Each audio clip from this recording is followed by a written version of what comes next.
Welcome to the Marketing Minute. I'm Becky Amble, and I would like to share something with you. I've been thinking about this for a while, and I think because of different discussions that I've run into lately, it prompted me to want to share some ideas with you.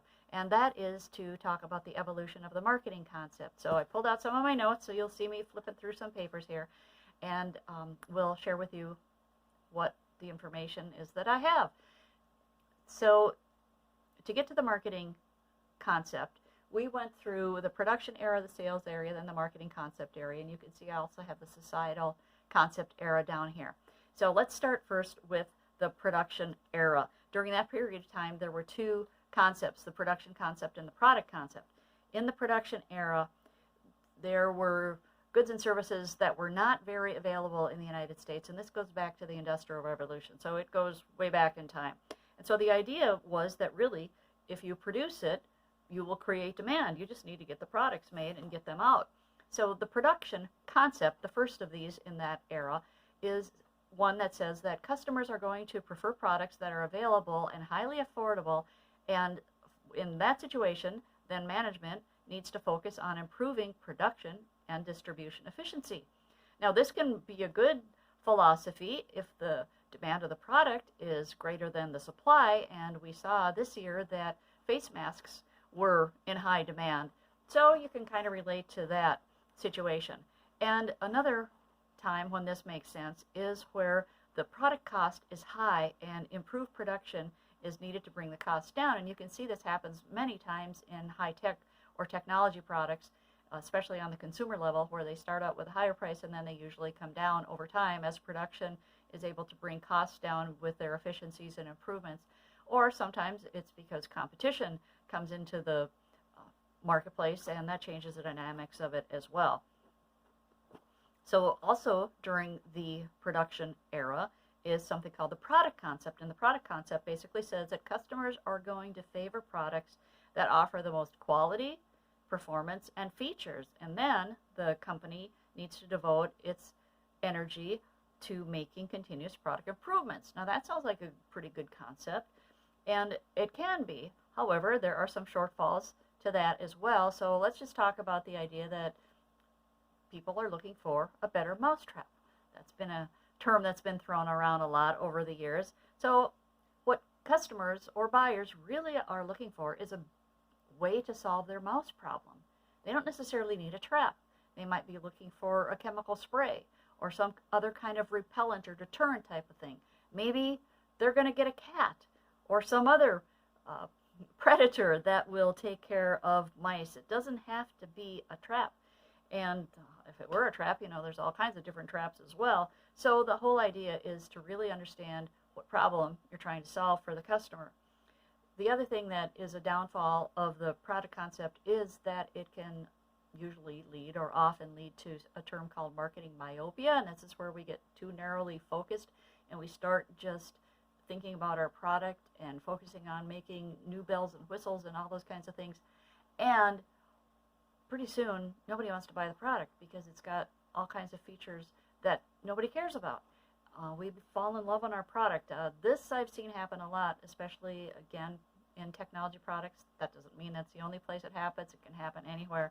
And if you look back in time, the railroads are a perfect example of this, where they didn't really recognize that they were in the transportation business. They saw themselves as railroads. Well, you think about that and you go, how could they miss that? Well, they did. And so what happened was other kinds of transportation and ways to move products became very popular. Trucking, buses for moving people, airlines for moving products and people. So we need to be sure that we are thinking about the solving the problems for the customers. Now, in the sales era, that came about kind of like the 1920s into the 1960s, 70s, that kind of time frame. And this basically was when businesses were producing more products than their customers wanted to buy. So they had excess capacity possibly, at least they had excess production. And there was competition and they couldn't get their products into the marketplace. So in this era, what happened was very aggressive selling and promotion. I'm going to talk about that in just a little bit more. And then the marketing concept came about roughly around the 1960s, and that is still most of where businesses are today, but there are plenty of businesses that haven't gotten to that yet either. So when you apply the marketing concept, this basically says that the business is around and exists to satisfy needs and wants of customers. So that's a completely different orientation than the other concept that we talked about. So let's go back to the selling concept for just a minute. In the selling concept, it basically says that you're going to really undertake a large sales and promotion effort.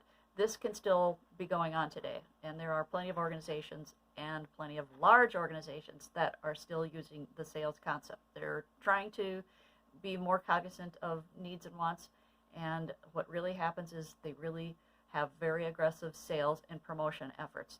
Now, this is still seen today more commonly in what we call unsought goods, and that's things like insurance and funeral plots, basically things that most of us are not out there shopping for and demanding to purchase.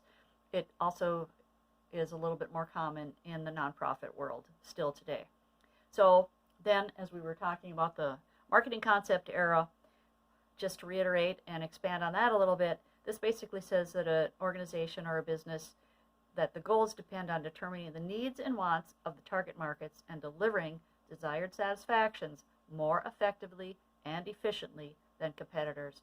And I think a lot of times if people aren't familiar with marketing or the marketing concept, they miss the whole point of course, we have to be effective and efficient or we're out of business. So it is about delivering the products and services and doing it more effectively and efficiently than the other companies out there, than the competition.